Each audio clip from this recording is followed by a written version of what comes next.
Welcome to Real Clear Radio Hour, brought to you by the Competitive Enterprise Institute. I'm your host, Bill Frezza. This week, we take a look at the clash between freedom of speech and political correctness on our college campuses. In the second half of our show, Jonathan Rausch, senior fellow at the Brookings Institution and the author of 6 books, including Gay Marriage, Why It's Good for Gays, Good for Straights, and Good for America, weighs in on the meltdowns at Yale and efforts to rewrite history at Princeton. Up first, we welcome Ashe Schow, staff writer for the Washington Examiner, a frequent commentator on women's issues, and a 2009 graduate of FSU. Ashe, welcome to the show. Hey, thanks for having me on. Ashe, your online biography states that you have a long-time interest in hoaxes and how they're handled by the media. What sparked that interest? Since I was a kid, I've always been fascinated by police shows and crime documentaries that, a falsely accused person and just how the system fails them and their fight for justice. And I don't know, I've just always been fascinated in things like that. And the documentaries that I watch now on Netflix are all about that. Like, I was fascinated by the Tanya Head documentary, which was, the woman who claimed to be this 9/11 survivor, who was apparently on the level that the plane hit and somehow managed to get out. And she was a complete fraud. And I just find stories like that to just be so interesting. So when I was given a story of falsely accused students at a couple of different college campuses, it just seemed like this was my calling. Like, this is just the perfect issue for me. There's lots of miscarriage of justice going on, and I just wanted to write about it and research it. People are familiar with falsely accused people and falsely imprisoned people in our criminal justice system, but they pay less attention to how often that goes on in the media. Is this something that you see as widespread? Oh, absolutely. The media has some very set narratives. So if anything can check off some of the boxes for those narratives, they just jump on the story. It's kind of a too good to check type situation. And you see that just run rampant. The very recent example of the Rolling Stones story, everybody believed that at first, and then it just crumbled. We had the case of Stephen Glass a decade ago. Right. Where he was telling these stories that just fit everybody's narratives and nobody checked them. And then once you did, you realize he completely made them all up. So it's an ongoing problem in the media. Well, journalism has certainly undergone a profound change since the days of Edward R. Murrow and Walter Cronkite. Back when I was a kid, 3 TV networks and the New York Times pretty much owned the business of shaping public opinion. And when we grew up, we believed everything we saw on TV or read in the newspapers. How does the public view the media today? I believe it's at an all-time low. I think the media is more trusted than Congress, but not that much. And it just keeps falling, and it's because of these narratives. If you're a conservative, you see that the media blatantly disregards Democrats' wrongdoing and overhypes Republican minor wrongdoing in order to make Republicans look evil. If you're a video game enthusiast, you see the media calling you a misogynist, racist, hater. If you're an African American, then you see that the media is constantly talking about the crimes that your race commits, and it's just on and on. So people just are starting to see themselves as a targeted group by the media because they fit into a specific narrative, and I think that leads to a lot of distrust.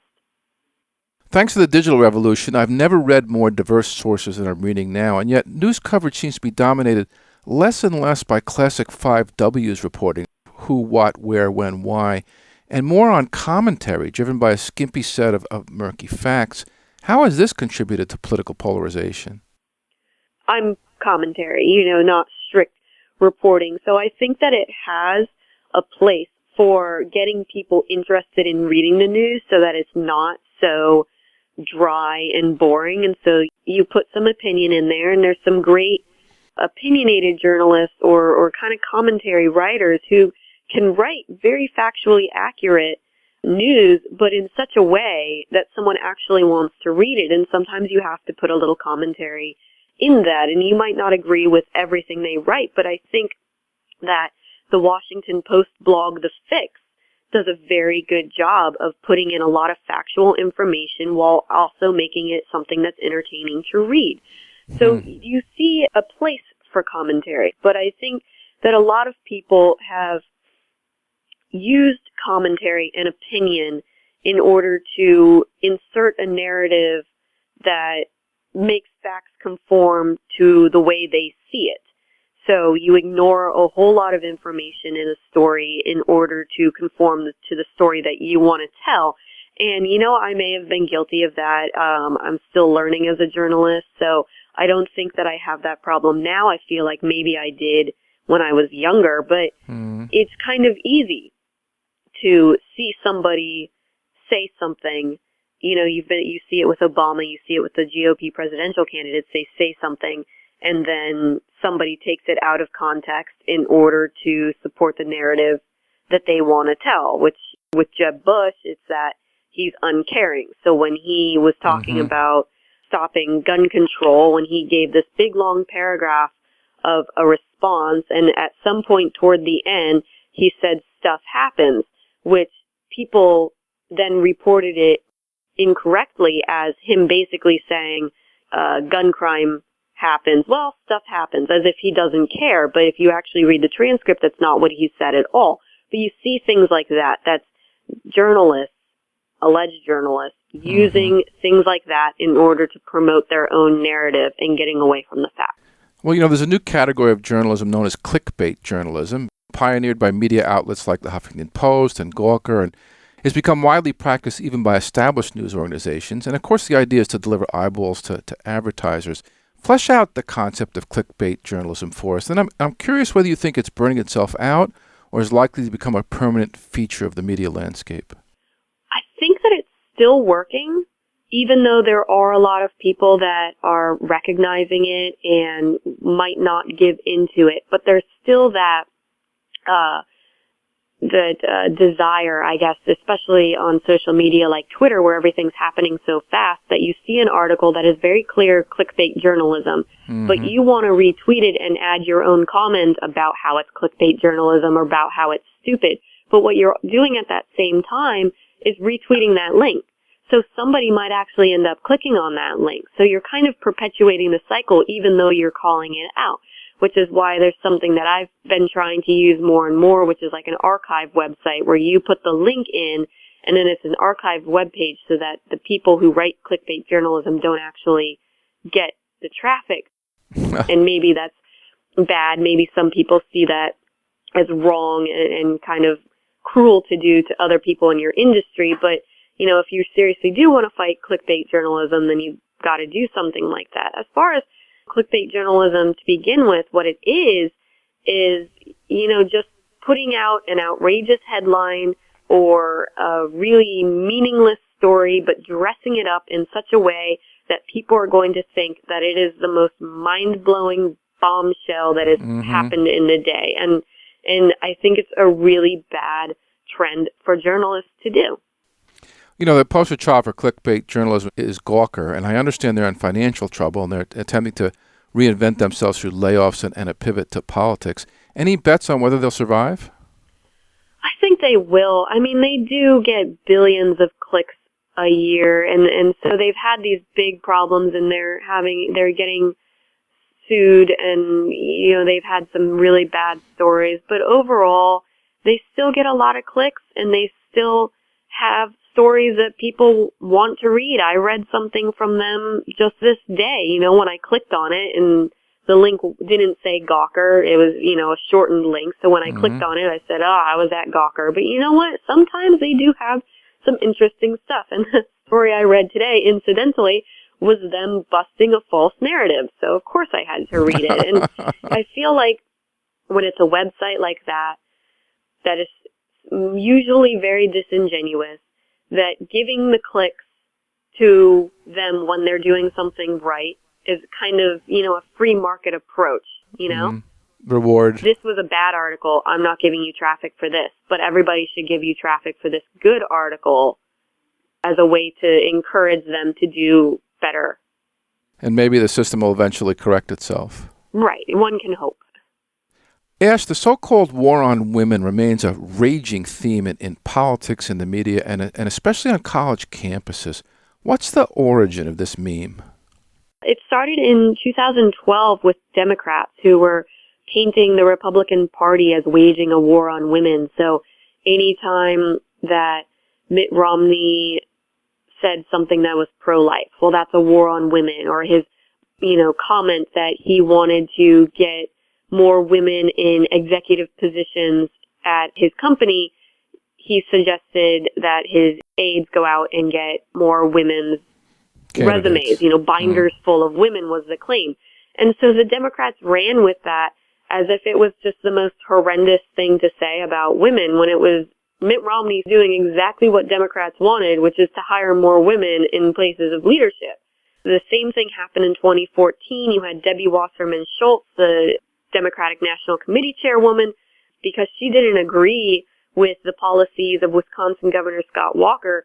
That meant Scott Walker was grabbing women by the hair and pulling them back. So she was inserting this level of violence into things that were not violent at all.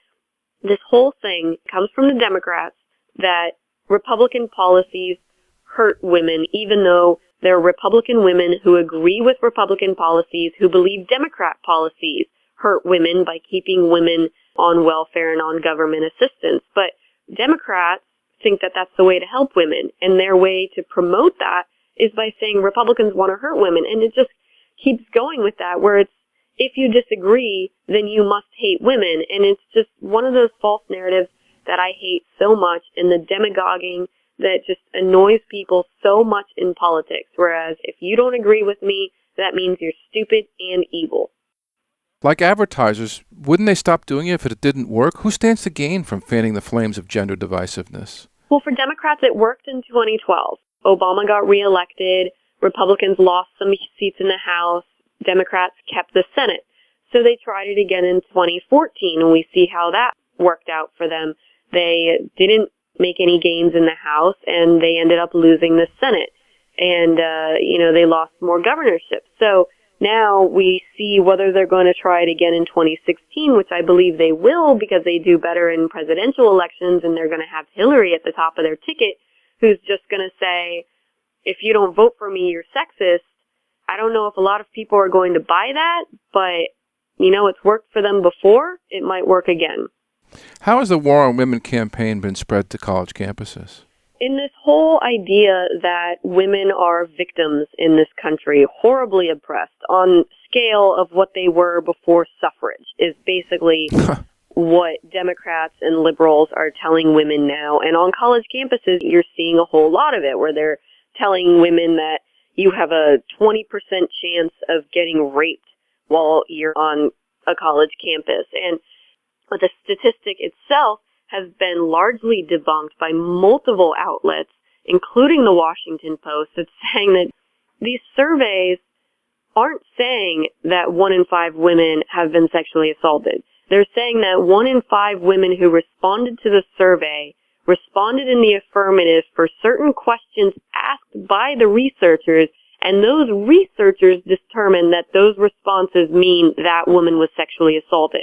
When they go back and actually ask the women who responded in the affirmative why they didn't report this incident, the number one response in a recent study, it was over 70% of the women who responded in the affirmative said it was because they didn't think it was serious enough. There have been write-in campaigns to say this was no big deal. And it's showing that these women don't think they're victims, but the researchers want to perpetuate this idea of massive rape in America, that they're willing to brand these women as victims when they don't see themselves as such. An advocacy documentary titled The Hunting Ground recently aired on CNN, sparking widespread outrage. Among others, 19 Harvard law professors, including feminist icon Judge Nancy Gertner, denounced it. What are the issues here, and what's driving this?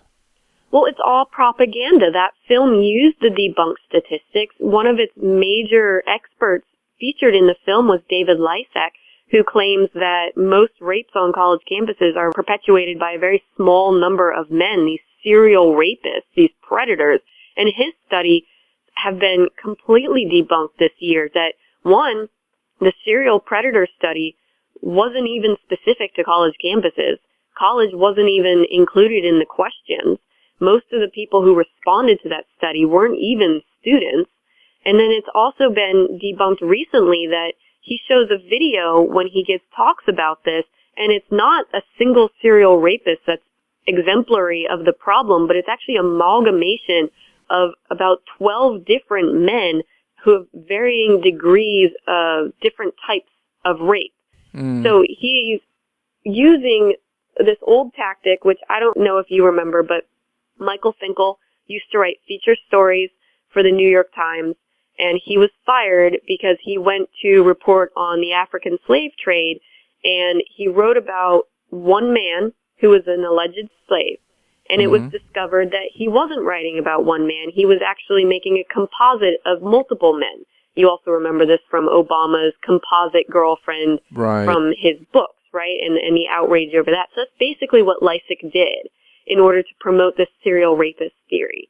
And so those are included in the hunting ground, but they also had no credulity whatsoever when reporting accusations from college women and some college men. They did no background checks into their accusations. So you have stories like Erica Kinsman and Camilla Willingham that don't line up with the actual facts of the case. But the hunting ground defends these stories and makes these accusations against these young men, branding them as rapists. And these kinds of fear tactics are leading to policies that are branding innocent young men as rapists on college campus without having any due process rights. It's a strange environment right now on colleges. Along with gender divisiveness, we're in the midst of a major outbreak of racial divisiveness. Protests are spreading in which Black Lives Matter advocates are storming libraries and dean's offices, cursing out white students. There have been some amazing videos online, threatening journalists, and of course, demanding change. Every campus is different, but what common themes do you see emerging? Well, I'm seeing that this is the same kind of thing that happened a couple years ago with the campus sexual assault movement. And what I believe is going to happen is that campus policies are going to be made that allow anyone to accuse anyone of racial discrimination, no evidence necessary, and the people who are accused aren't going to have any ways to defend themselves. And just as there's all these innocent young men being branded as rapists, there's going to be all these innocent students, probably mostly white, who are going to be branded as racists. So many times when these protests begin, it's based on finding a noose or finding some racist graffiti. And in almost every single instance, that turns out to be a hoax, that the person who reported the incident was the one who actually did it. And it's usually coming from liberal students who are trying to smear conservative students or are trying to make the campus look racist because they believe it is. But we're back to the hoax story that we started with. There seems to be a willingness of the media to pick up on this the moment they get one of these reports. Absolutely, because it fits a narrative that America is a racist, rapist nation, and minorities and women are at danger on levels of, being in the Congo or South Africa or over in the Middle East, anywhere except what's actually going on in America. Princeton students have been much in the news lately. They've even demanded that Woodrow Wilson, which is probably Princeton's most famous alumnus, be expunged from any association with the university because he was a racist. I don't think anyone is trying to deny the fact that Wilson was a racist. It's pretty irrefutable, but who would be left standing if we held all public figures from 100 years ago up to contemporary standards? Well, I feel like almost all of them would fail. And if you even want to look at Obama, remember up until 2012, he didn't support gay marriage. Hillary Clinton didn't support gay marriage in the 90s. She recently turned around on that. So if you want to really hold people up to these standards of today, then you should be unhappy with Obama and Clinton. Like there's nobody that hasn't come around to the idea or has changed their stance. And when do you want to just pretend America's history or the world's history never happened? What year do you want to cut it off? When Obama was elected in 2012, when he came around to gay marriage? More recently, when Hillary started her flip-flops? I mean, you've got to pick a year, and everything before that didn't live up to that standard needs to be expunged, which is absolutely absurd. If we don't know what we went through, then, we need to understand where we are now. But these students want to believe that we haven't come far at all. And so you see the protests in the 60s where there was actual discrimination and actual violence against African Americans, to the protests now, which is based on hoax graffiti and possibly some less than intelligent student pranks. And they're equating it to the civil rights movement of the 1960s. And again, they're not even going the same way that Martin Luther King did, which was to suggest that these people that are being so terrible toward us, let's give them the chance to come around.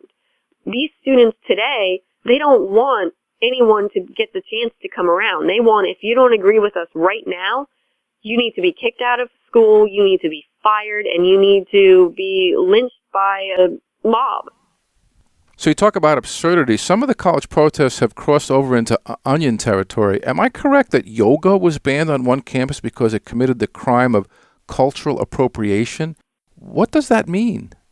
Cultural appropriation has been a term that has been used recently in order to brand white people as racist, which is saying that they've stolen the culture of another race or another country and are now using it as their own, and somehow that's racist. They completely ignore the fact that all culture was meant to be shared and has been shared. And yoga specifically, it might have developed in the sense that we kind of know it now, was developed in India, but even then, that was a collection of British calisthenics and Scandinavian gymnastics, as well as some other Eastern cultures all put together, and then they exported it.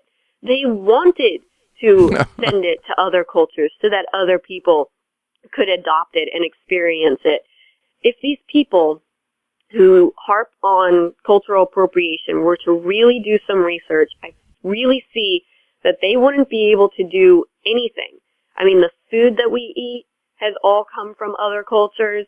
The way that we dress, our music, our movies, our television have all been influenced from some way in the past from another culture. So if they were to really follow their own rules about cultural appropriation, there really wouldn't be much that they could actually do. And the other thing about cultural appropriation is that they're looking at it all as a negative, that if you wear a kimono on Halloween, that you are disrespecting another culture. Whereas, sometimes I see these things as a cultural appreciation, where you see another culture you're not a part of, but you find it fascinating, you find it interesting, you like what they do, so you want to honor it in some way. So maybe Halloween is the bad example, but, when you have a chef in New York who opens some sort of Asian fusion restaurant, and they're adding something to traditional Asian dishes, but you're seeing it as them liking a culture, them liking somebody else's food, and wanting to add something of their own to that in order to celebrate it. So I don't see cultural appropriation as a bad thing, yet all these people seem to. And I think that's wrong. When you look back across all these issues, it seems like there's a concerted effort to drive us into segregated tribes. How do we fight that?